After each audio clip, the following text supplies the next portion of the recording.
Hi, it's Elizabeth. Today I want to share just kind of a simple concept for teaching kids with autism and Asperger's syndrome that I've used several times in my experience, just in different ways. And that concept is basically explicit teaching and using a visual graphic organizer like a T-chart, basically just a T-chart.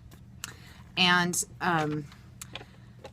the situation that I'm going to share here is basically a student who the teacher aides have, said something like, oh, I tell him this every day, and somebody says, oh, he's doing this and he's doing this, and it happens every day. And so that to me is like the light bulb goes on that, well, if this is happening every day, then whatever you're doing to address it is not effective. So we can go from there. We know that, what are you doing? That's what I always ask. So how do you handle it? Because we know that doesn't work.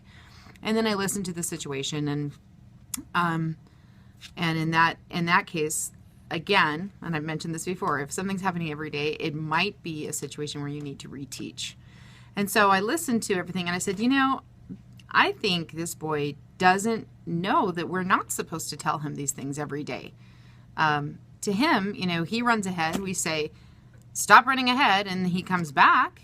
But every single day, should we always have to tell him every single day?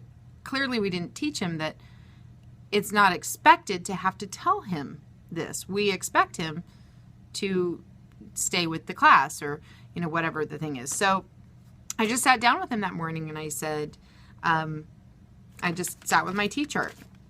Because I know that some of it is impulse control, but I really do think in this case that it just would not occur to him, because he's high-functioning autism or Asperger's syndrome, that he's inconveniencing anybody or that he should not, have to be told.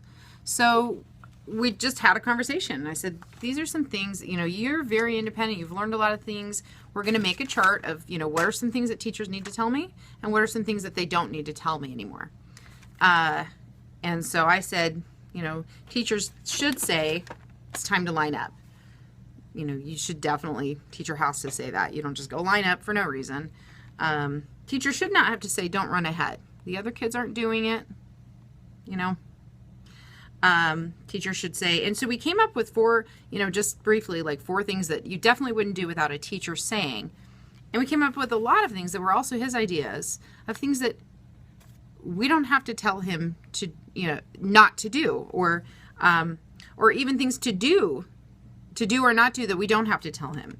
So go to the bathroom, for example. He's independent. He can take himself to the bathroom. I'm like, that's great. You're doing a good job. Stop tipping your chair. Do we really need to tell you this every day? Putting your stuff away in the morning. Do we need to tell you this every single day?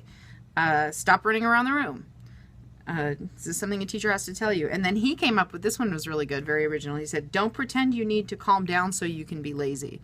So you can go to the calm down area and just be lazy. I was like, you're right. We don't need to tell you that. You know that. And so we just made the T-chart, and really clarifying that and making it explicit makes a huge difference for kids with Asperger's and autism. So then I made another T-chart where I, wanted to just keep a tally mark of how many times I would catch him doing something I didn't have to tell him to do or not do. And then every time I had to say something that, this is something we talked about, that this. And I sent them off. I sent the teacher aide, and I said, make sure that this column is a lot.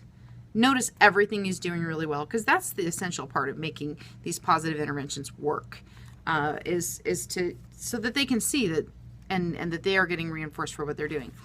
And so, and then, every time you do have to say, you're tipping your chair, just say, I have to mark this down. This is something I had to tell you that we talked about, that we don't need to tell you everything. So it's been a very positive way. He's getting positive feedback. We've had a discussion about it, and we've seen an improvement in many of those behaviors. And it's just getting better from there.